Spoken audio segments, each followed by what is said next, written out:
Introducing Royal Caribbean's newest ship, Icon of the Seas, the ultimate family vacation. The ultimate 6 slides, 8 neighborhoods, 0 compromise vacation. The ultimate never done that, can't wait to do it vacation. The ultimate chillin' by a different pool every day of the week vacation. This is the Icon of Vacations. Icon of the Seas, arriving in 2024. Book today. Come seek the Royal Caribbean. Ships Registry, Bahamas. It's time to get your hockey fix. This is Brave the Wild with your host, Paladino Joey, the leader of Minnesota Wild Hockey, here on thesportstuff.com.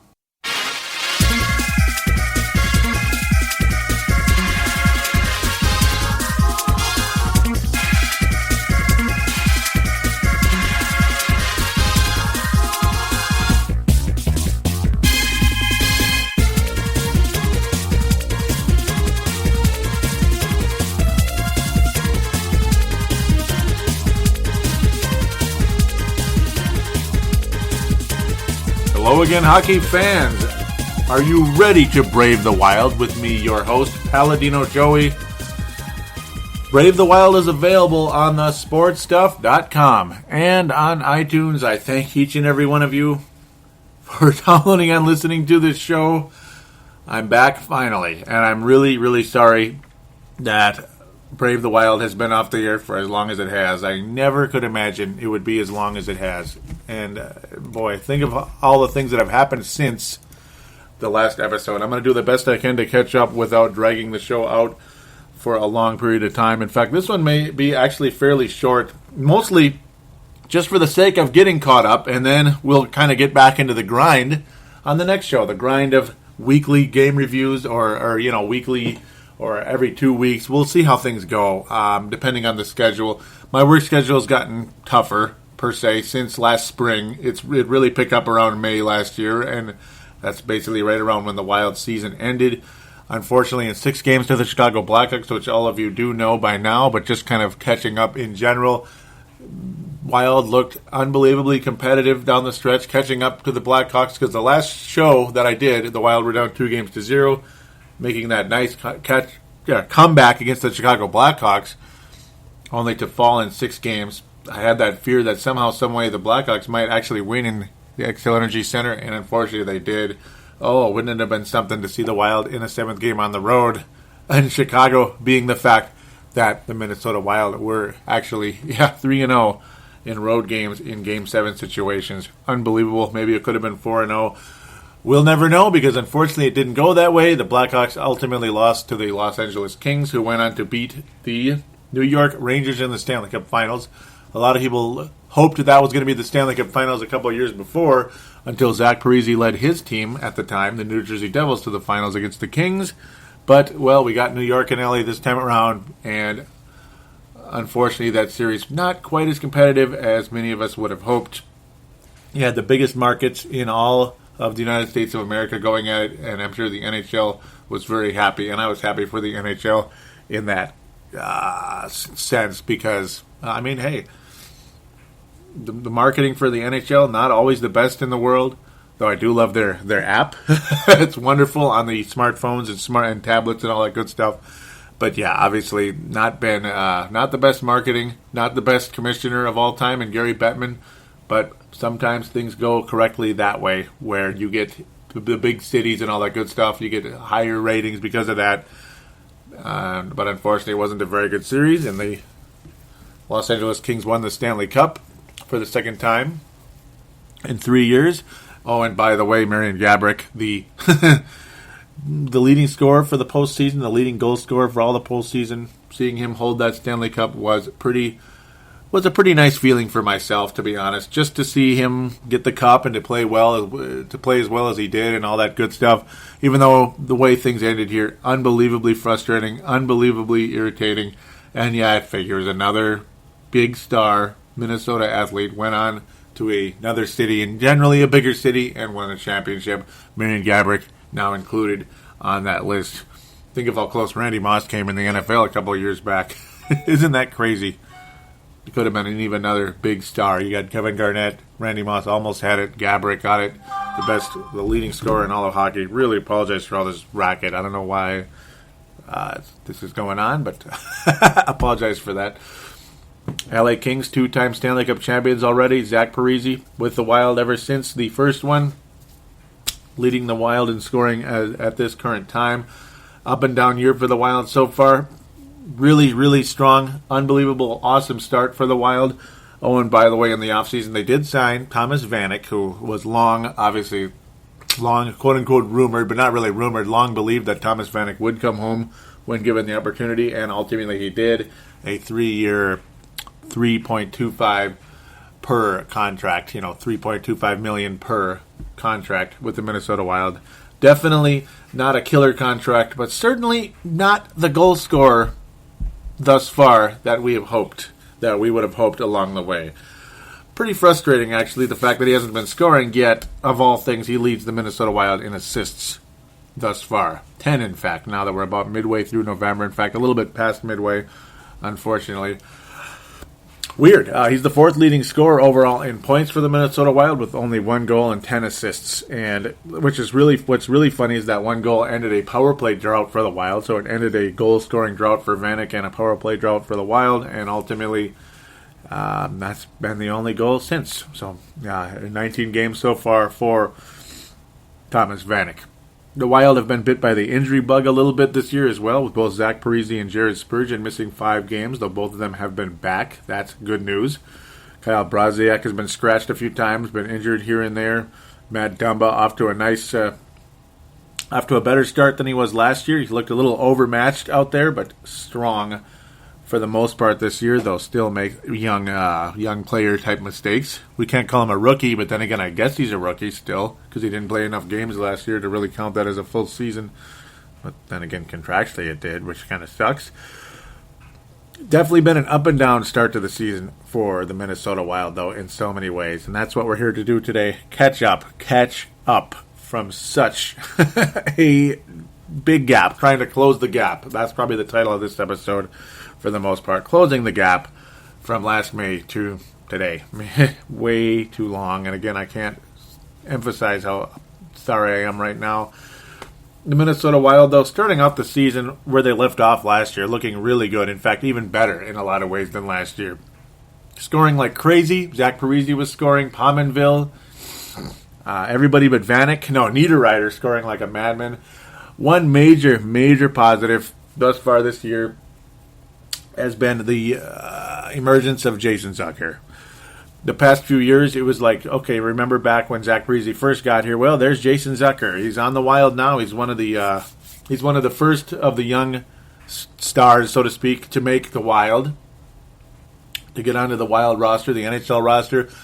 Scored a little bit, was a factor a little bit, looked like the kind of guy who could really be something in this league. Maybe someday, we'll see.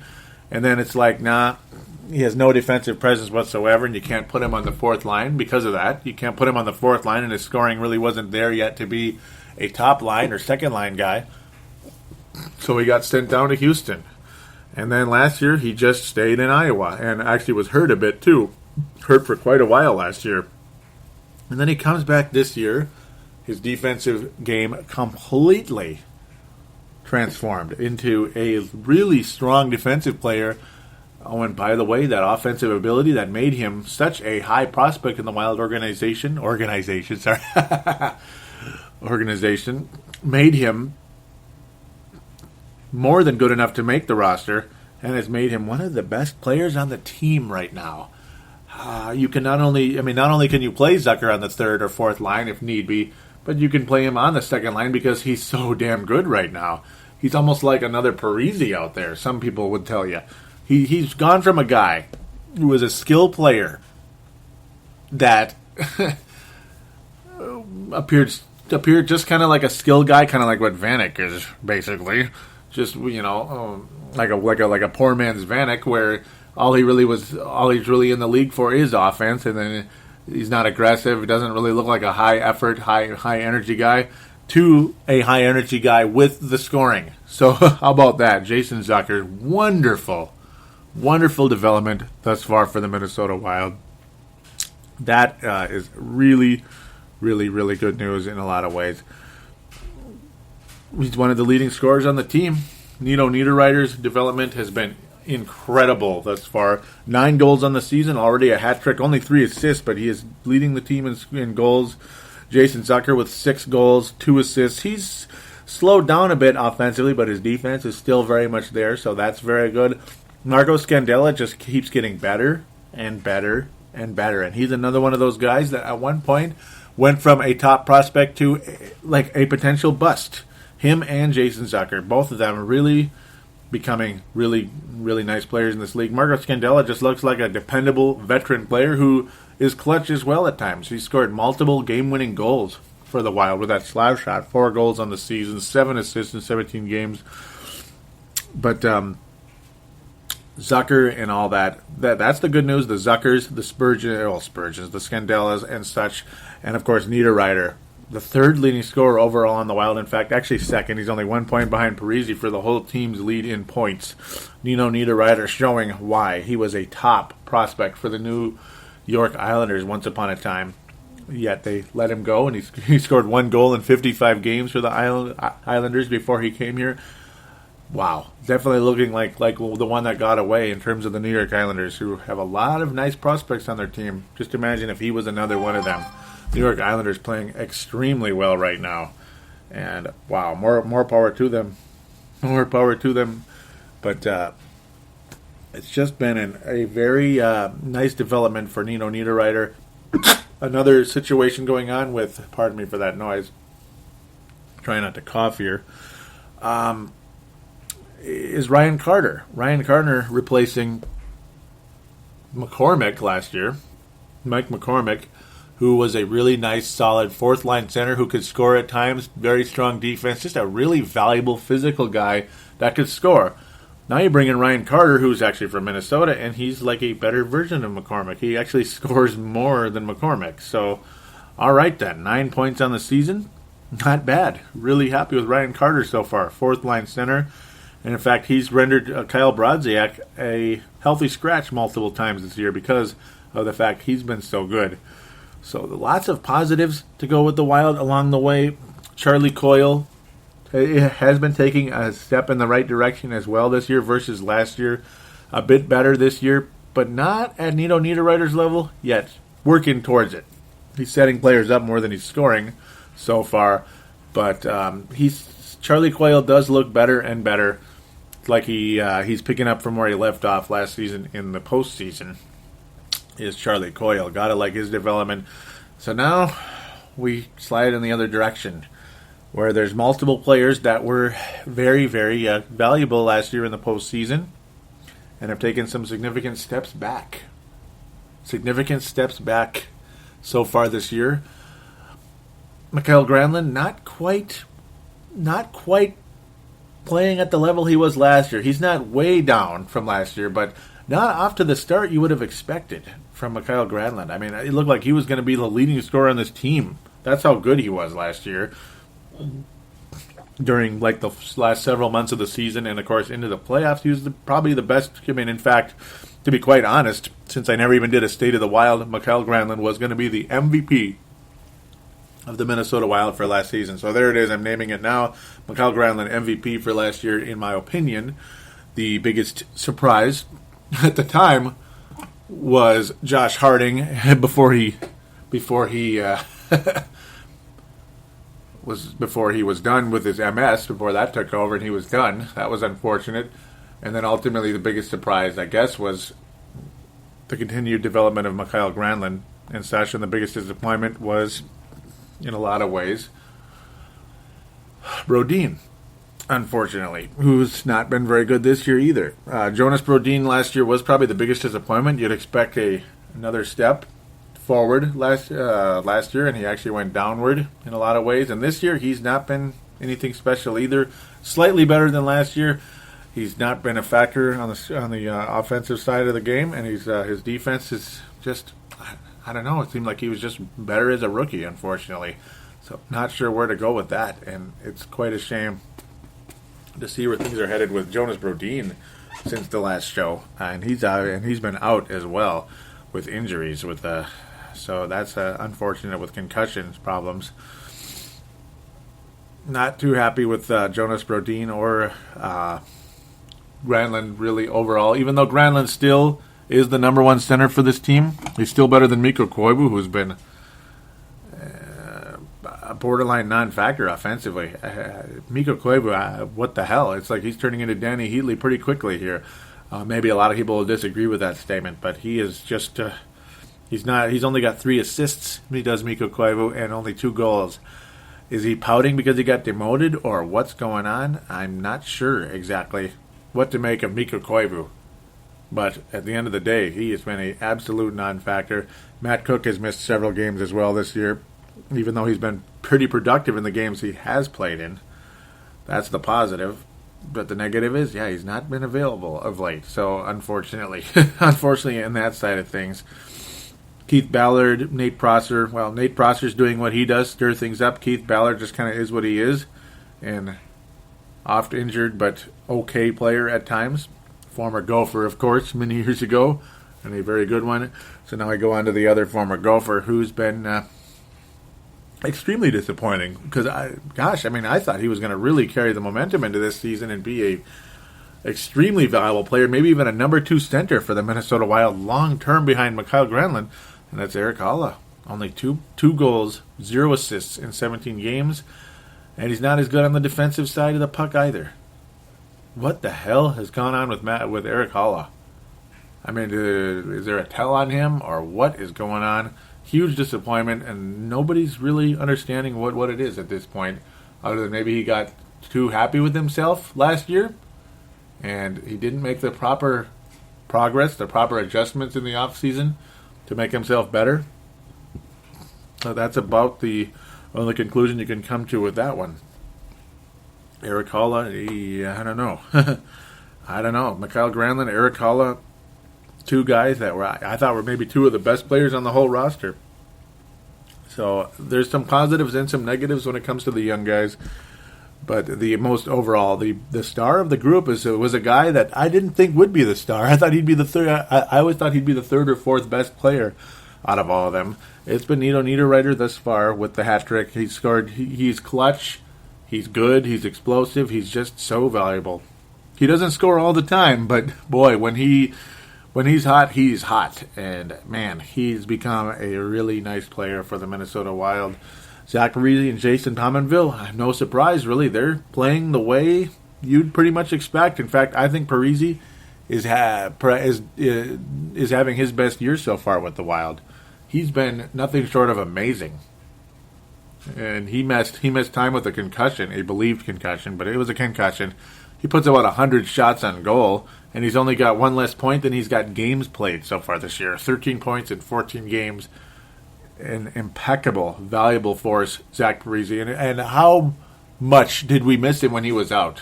In fact, the Wild really took a huge dip when Zach Parise missed those 5 games.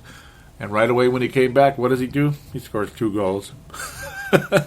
So really happy with Zach Parise right now. And how can you not be? So let's overall look at how the whole Wild situation right now. They wouldn't even make what's really sad was how well they were playing for so long. Then they took that huge dip, and it wasn't that big, but it was enough of a dip to drop the Wild out of the playoffs. The Wild wouldn't even make the playoffs right now, despite the fact they won 3 games in a row. After their dip, when Zach Parise came back, the Wild won 3 games in a row with Parise.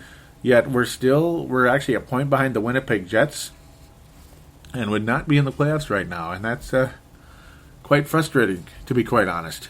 We're not even ahead of the Winnipeg Jets, who a lot of people don't really see as a great team right now, and we're 2 games behind the San Jose Sharks, who hold the final wild card spot. So there it is. 3 points behind the Blackhawks for the final division, well, for the division lead, which is kind of funny, the division lead. No, the top 3 division teams, excuse me, the division lead is St. Louis at 29 points. What am I talking about?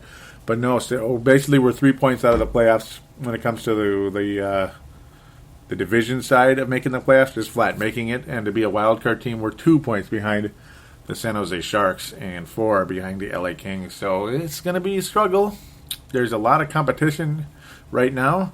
The Winnipeg Jets, despite not being that great, well, they're They're ahead of the Wild right now. The good news is, though, the Winnipeg Jets have played 3 more games than the Wild. Sharks have played 4 more games than the Wild. So that gives the Wild an opportunity to catch up and pass them when we catch up in our schedule versus theirs. Yeah, and it did kind of feel like the Wild have played the least amount of games, doesn't it? And they have. They've played less games than anybody else in the Western Conference, which is kind of sad. Sucks to see Vancouver playing as well as they are. They're 13-6. Calgary Flames have been a huge surprise so far this year, and you figured they would come around at some point because of some of the prospects they have. I mean, all those bad years, eventually some of those prospects are going to break through, just like all the nice prospects the Wild accumulated via trades or really nice draft picks. It's just flat good GMing by Chuck Fletcher. So you figured with Calgary being as bad as they were, that some of those high picks would have ended up being good, and it's starting to come around for them. Dallas Stars, disappointing this year. Colorado Avalanche, very disappointing this year thus far. Not that I'm complaining. I'll take it. Arizona's is behind too, so kind of surprising right there when you think about it. But of all the teams out of the postseason picture right now, the Wild definitely the best looking team. A +11 and best winning percentage and the most goals for, goals against, all that good stuff. So the Wild still very much, I think, long-term contenders in this for this season. I think the Wild will be absolutely in the thick of things. But as I said earlier, the 2 most surprising teams, well, one of them being Calgary is the one that I said earlier, and yeah, the New York Islanders, the number 4 team in the Eastern Conference, looking very strong right now. They'd have home ice advantage in the first round if the playoffs started today. So a very strong start for the New York Islanders and the Calgary Flames. Both of them would very much be in the postseason today if the season started. But the good news is the Wild are going to be catching up at some point, I got to think. So overall, that's, I guess, a very, very broad stroke of a review, I guess we'll say, for the Wild, kind of catching up with things, because we're going to do things in 2 segments, at least on this show, review and preview type of segment, and I'd like to throw in a North Stars memory, but I'm going to save that for the next show. This is more of a catch-up show. It's all about the Wild right now. We got to catch up with things before we harken back to the good old days with the Minnesota North Stars, and that segment will be back on this show, without a doubt. And we'll check in with the Iowa Wild as well later on. In fact, I might even do a 3rd segment with just the Iowa Wild. That's probably better to keep things more organized. Sometimes I do 2 segments, sometimes I do 3. It's kind of a dynamic, go-with-the-flow type thing with this show. So right now, yeah, we would like to check into the Iowa Wild, because what the hell's been going on down there? That hasn't been good either. It's unfortunate. It hasn't been good, just like last year. The Iowa Wild were terrible last year. The progression of the players were bad, but we'll talk about that later on. So we're going to take a break right now. The Minnesota Wild, though, before I actually do walk away, right now their record is 11-8-0. No overtime losses. That's the good part. 22 points and 5th place in the Central Division. Yep, 5th place. 3 points behind the Blackhawks, like I mentioned, for that final regular playoff spot, and again 2 points behind the Sharks for the final wild card spot. Pacific Division a little bit stronger than the Central, at least in terms of depth, but it is what it is. That's basically the story. It is what it is. The Minnesota Wild hoping to play better on the road. They're only 4-7 on the road, but 7-1 at home. Most recently, a disappointing loss to the Tampa Bay Lightning, 2-1 Tampa game. The Wild they mustered one chance after another, just couldn't finish against Bishop, their goalie, the Tampa Bay goalie, which is another team that's doing really, really damn good so far this year. In fact, they're pretty much, they're the number 2 team in the Eastern Conference. So, with that, we'll take a break and we'll preview the upcoming week for the Minnesota Wild. See where things go. See if we can have some positivity and get this team back into the actual playoff spots. Hopefully there to stay. Right after this. Hey, crisp, cool days and fall colors are upon us. Nothing tastes better this time of year than Zombie Monkey by Tallgrass Beer from Manhattan, Kansas. Zombie Monkey is a robust porter with a lot of amazing flavors that you will love. Don't forget to try 8-Bit Pale Ale, which is the official beer of this podcast. When you see Pac-Man licking his chops, you found an amazing can and an even better beer. Check out the many other wonderful beers Tallgrass offers on their website at www.tallgrassbeer.com. Use their beer locator to see what's available in your area. You can follow Tallgrass on Twitter at TallgrassMN and like them on Facebook. Just simply search for Tallgrass, Minnesota. Tallgrass Beer, bringing people together over a beer since 2007.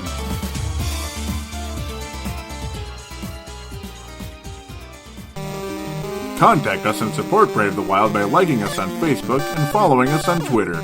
Don't forget to call into our phone lines at 209-736-7877. That's 209-736-7877. And we are back here on Brave the Wild, the preview segment. The week of Thanksgiving coming up, and the Wild have 2 games surrounding Thanksgiving, Wednesday and Friday, so that'll be fun. I'm probably going to end up previewing 4 games this time around because I'm likely to record Brave the Wild on a hopefully weekly basis on either Friday or Saturday nights. Probably a Saturday night, I'm guessing, for Brave the Wild with the way things are set up right now. I'm going to do my best to try to keep up with that. If not every week, every 2 weeks, we'll try to go in that direction. But for the sake of hopefully getting it right, I'm going to preview all 4 games. So tomorrow, Monday, November the 24th, the Minnesota Wild head to Florida to play against Willie Mitchell and co. The Florida Panthers are 7th place in their division right now, that being the Atlantic Division. They're 7-5. That's not the worst record ever. It's just the fact the Buffalo Sabres are like a mile behind everybody at 6-13. They're definitely slump busters for everyone in the league. But the Panthers not playing all that well. You would hope the Wild could win this game. A Florida 2-step for the Wild because, again, last night they played the Tampa Bay Lightning in a 2-1 loss, a very frustrating game, ending a nice 3-game win streak for the club. Willie Mitchell, was it worth signing a 4-year contract to go play, or $4 million a year contract to play with this team? I guess. I mean, if you don't want to win a Stanley Cup, I guess, then you just want to make a couple bucks before you hang her up, I suppose. Not a very high-scoring team. Jussi Jokinen with 12 points in 18 games, not bad. But nobody on this team really is a scorer except for Nick Bjugstad, who is a very familiar name to those of us here in town. A very nice development for him, to be quite honest. The former golfer, very young guy, only 22 years old, so a very nice prospect, 19th overall in the 2010 draft for the Florida Panthers. Working out pretty well for them. He's one of the lone bright spots on this team. Brian Campbell's obviously a good player, the defenseman, but I mean, I don't know. I mean, they're going to need more than just him, and he's not doing spectacularly right now in Florida, and nobody else really is. Roberto Luongo is decent. 2.36 goals against. Al Montoya is the other goalie. 2.24 goals against average. Actually playing slightly better than Luongo, though I got to think Luongo will be the man in the net tomorrow night. I think the Wild could and should win this game, but I got the crappy feeling this is going to be one of those grinded out type games, and the Wild don't always play well in these. Then again, sometimes they do. Sometimes they win 2-1, sometimes they lose 2-1. Either way, they're not the most fun games to play. Hopefully the Wild can solve Roberto Luongo and push him all over the place. I mean, with Luongo, either he's going to pretty much shut the Wild out, or the Wild are going to score like 4 or 5 goals on the guy. It's always black or white with him. It's never one thing or the other. For the record, Willie Mitchell, only 2 points in 18 games. A defensive-minded guy who logs a ton of minutes. In fact, he is, by 1 second, leading the team in minutes per game, just behind Dmitry Kulikov of Florida. Actually, Brian Campbell is the leader, so Willie Mitchell is number 2 in overall minutes, and Brian Campbell probably should be the leader in minutes. He's the top overall defenseman on the Florida Panthers. So, Florida, I mean, as you can tell, their defense is solid. It's definitely solid, and they score some goals. They actually have a winning record despite the fact they're well out of playoff contention right now in the pretty strong Eastern Conference. There's a lot of good teams out there. There's a lot of good teams in the NHL right now, and then it's just the only way to balance things out is there's a couple of really junk teams like Buffalo that really don't compete at all. So that's pretty much where things stand when it comes to the NHL right now. There's, it's like you want to say it's balanced, but it's really not. Yeah, Philadelphia's actually got a not so good record, and I think the Wild almost lost to them just recently. The Devils are barely 500 team. Carolina, Columbus not playing well at all. Colorado's not playing well. Stars are actually below 500, if you can believe that.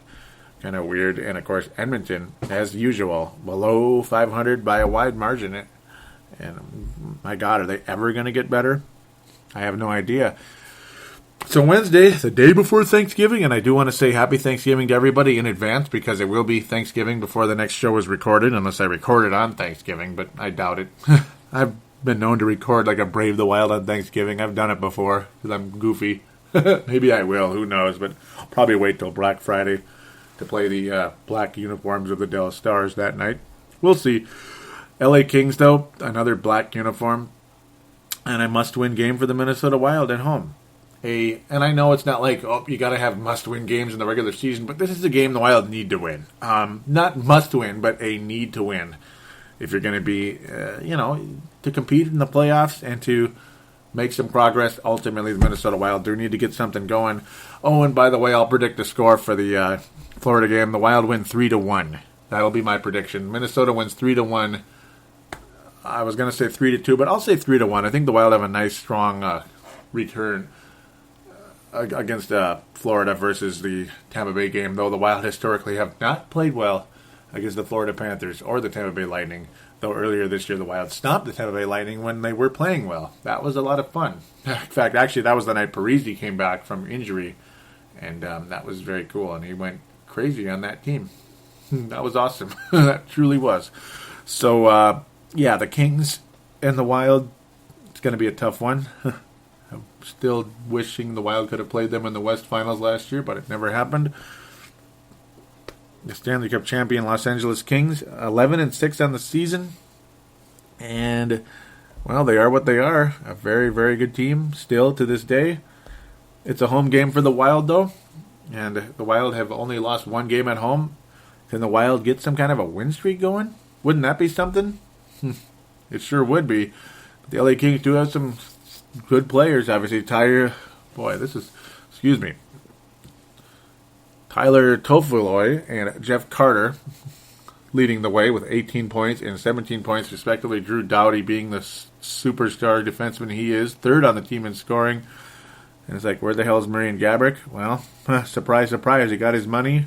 He got a nice, gigantic... he signed a massive contract back on July 1st to return to the LA Kings. And what has he done so far?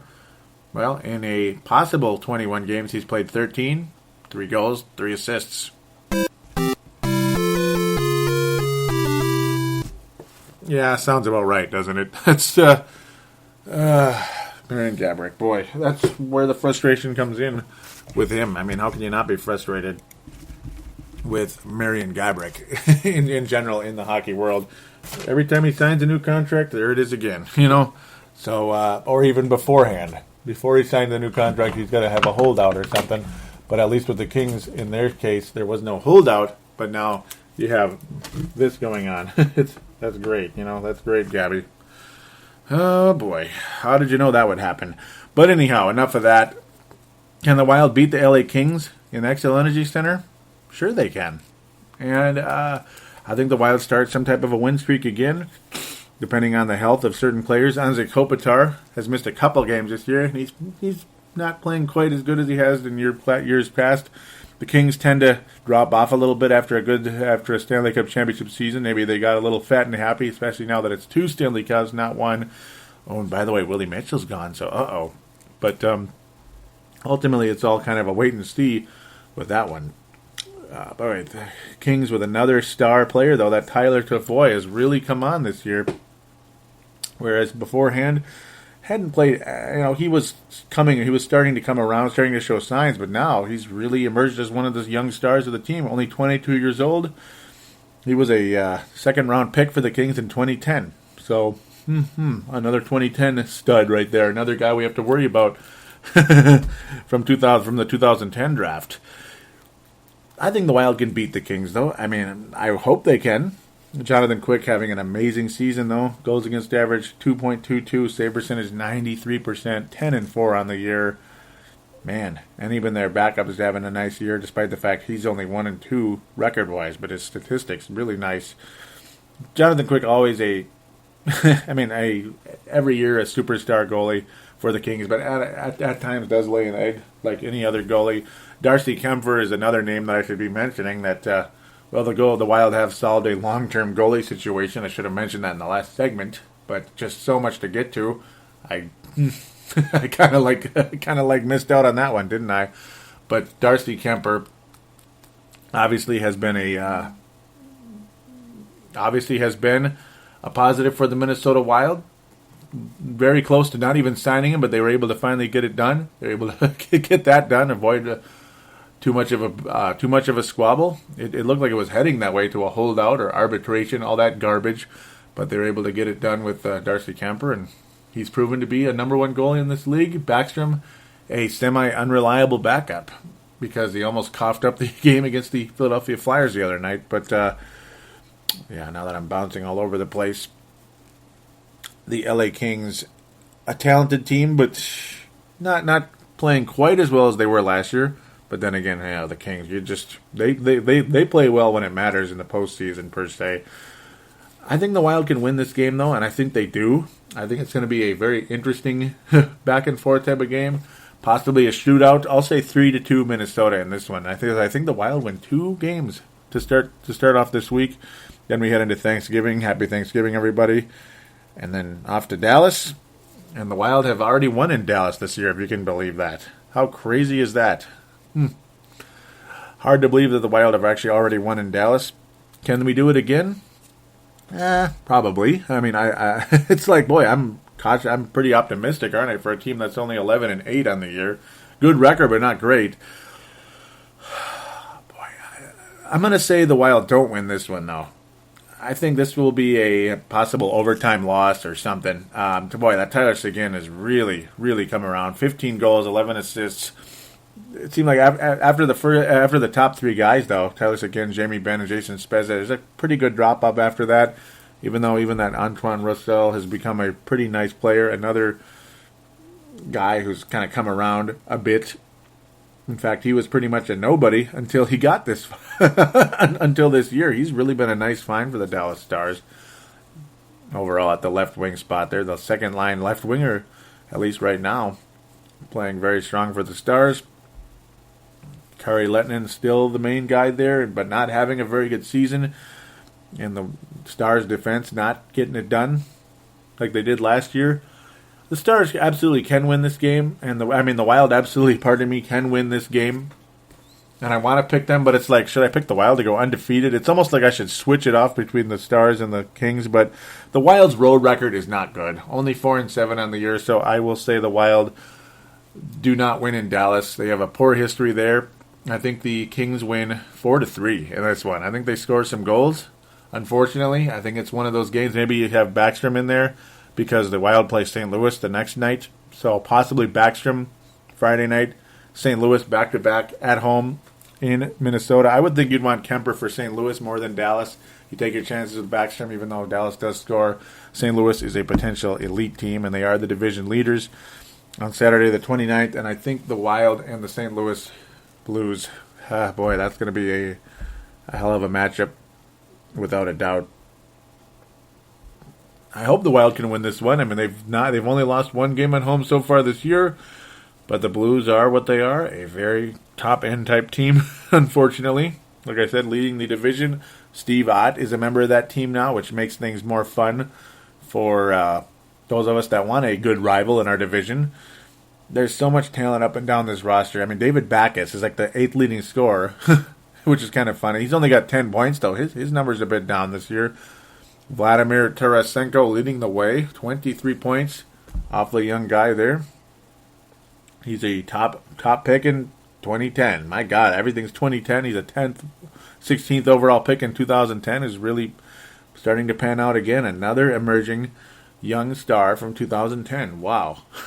This whole show is basically based on guys like that. Paul Stastny, not off to the kind of start that you would want. if you're a St. Louis Blues fan. That was like the big free agent signing. Here come the Blues. They're going to be the best team in the league now. They took Colorado's one of their top players away, and he's had the injury bug. He's missed about 1/3 of the game so far. Only 13 out of 21 for him. Only 6 points for Paul Stastny. Not off to the start the Blues would hope, and that's probably why the Blues aren't like running away with this thing right now. And that gives the Wild hope. And another big-time player has played 14 games, only has 3 points on the year, and that's Minnesota's own TJ Oshie. Ouch. Nah, that's not good. In fact, he's not. Yeah, I mean, he's not playing well at all. He is definitely struggling. Not sure where to go with this. He had such a strong career going on, and now just a down year for him so far. He's struggling. I guess it just kind of is what it is. You got guys like Jaden Schwartz and Vladimir Tarasenko leading the way in St. Louis right now. And Schwartz is another very young guy. Another 2010 draft pick. Unbelievable. I mean, it's like everybody's from 2010, including Mikhail Granlund. So there you go. Ha, ha, ha. And you don't need a writer. I should call this episode 2010 because like all the best players were drafted in 2010. Son of a gun, man. It just makes me laugh. Oh, boy. Another player who's having a strong season, not drafted in 2010, but 2008. Yuri Latera, the third leading scorer for the Blues right now. Certainly not the same names you heard last year. Kevin Shattenkirk, also one of the leaders of the team right now for St. Louis. Not the same names you heard last year, are they? In fact, not at all, which is kind of surprising, and not Paul Stastny either. The Blues are still good with a totally different group of guys. Rock and roll. So the scary part is if the guys you normally would have heard, like David Backes, TJ Oshie, guys like that, were leading the way, well, rock and roll there for the St. Louis Blues. They'll be way ahead of everybody. Way ahead of everybody. And yes, Tarasenko had a good season last year. I understand that, but I'm just saying he wasn't necessarily leading the team in scoring last year. He wasn't like the best player on the team necessarily last year.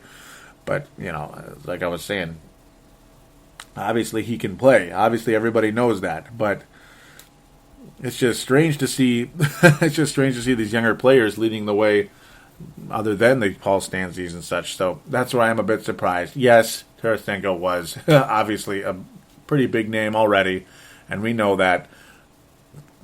It's just surprising to see the other players as far behind as they are. And to see this young guy leading the way overall, like absolutely like the best player on the Blues. You wouldn't have said that coming into the season necessarily. Like you would have thought maybe the possibility exists, but well, there it is. It is what it is. So good for him and good for the Blues, without a doubt. The Wild, ultimately, I can't pick them to beat the Blues because it seemed like we never do. So we're going to have a 500 week for the Wild. Hopefully I'm wrong. Hopefully we beat Dallas. Maybe we beat the Blues, one of the two. But I think the Wild will lose at least one out of the four, and I'm going to go with 2. I think the Blues win this one 3-2. 3-2. Is it in overtime? Is it not? Whatever it is. 3-2. St. Louis Blues defeat the Minnesota Wild. Might even be a 4-2 type game, unfortunately, because the Blues can score without a doubt. So, and there will be a lot of fights in this one. The David Backuses, the Steve Otts, and such. It's going to be a pretty fun game. Without a doubt. So there it is. The St. Louis Blues win 4-3. The Minnesota Wild go 2-2. Hopefully they can get a point out of one of the losses. Hopefully they can at least get a point out of Dallas, St. Louis. But unfortunately I don't see the Wild winning either one of those at this point in time. So we're going to leave that as is. We'll be right back. Wrap up the show with a checkup with the Iowa Wild.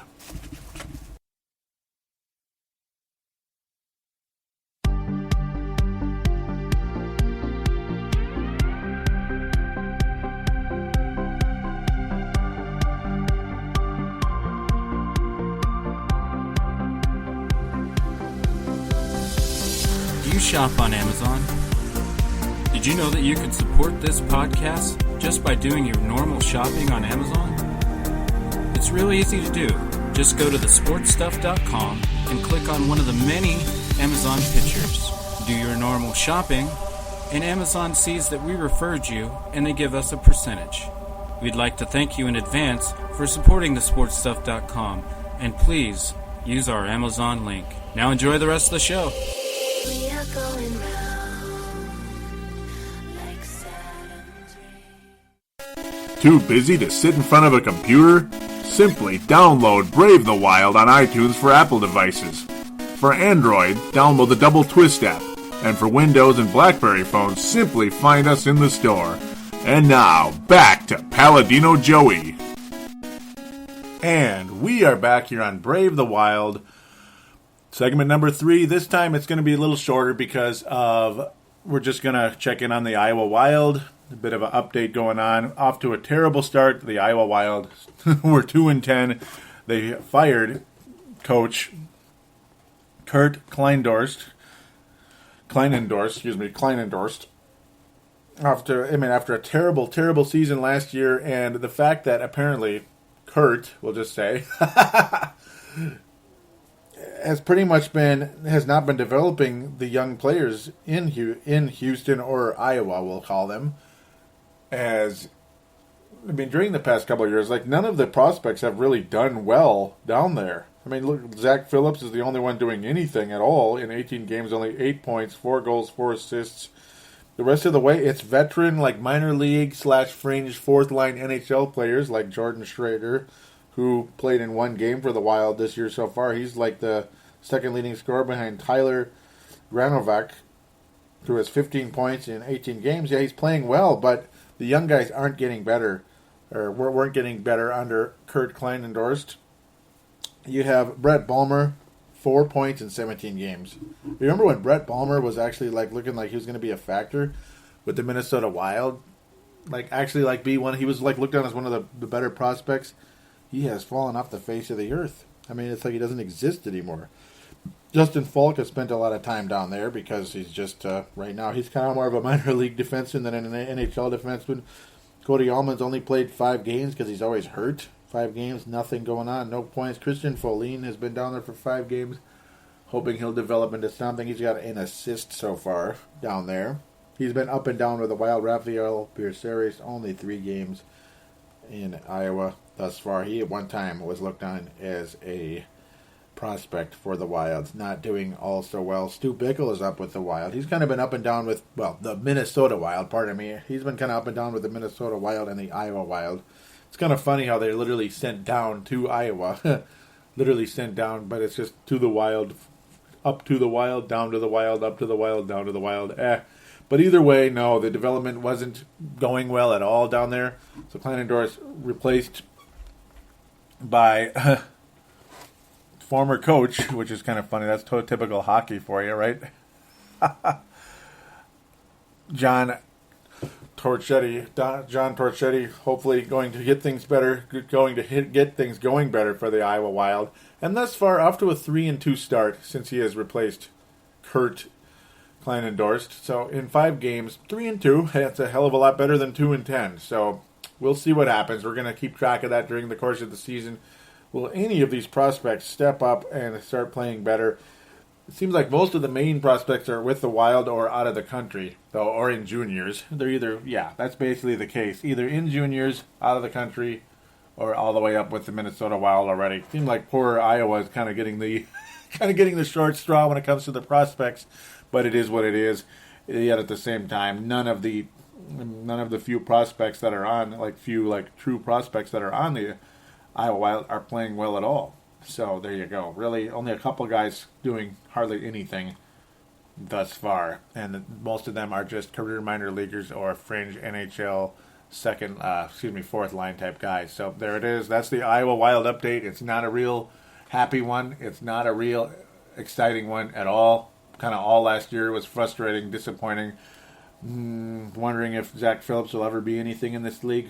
We'll see. At least he's semi doing something down there, but not a whole lot. 8 points in 18 games. That ain't much. Matt Cook would be doing better. Matt Cook is doing better on the Minnesota Wild than Phillips is doing on the Iowa Wild. So that's frustrating. We're just going to wrap that up. Why not step away? We'll come back next week with a more orthodox Brave the Wild show. We'll be reviewing games in somewhat more detail, as much detail as I'd like, and I'd like to be able to provide to you. and hopefully it is something that you will do and that you will ultimately enjoy. And the preview segment, which I tend to really enjoy a lot myself, hoping to get those right, hoping the Wild actually perform better than I'm predicting, though. Yet, well, I mean, I kind of go with what I feel. I go with the way things have been trending for the Wild, good or bad. So, again, 2-2 week for the Wild is my prediction, but maybe they'll get more points out of it than just 4. Maybe they'll wind up with 5 or 6. Who knows? We'll see what happens. Hope for the best. We'll be back next week. Happy Thanksgiving, everybody. And be careful on Black Friday. Don't get yourself hurt out there.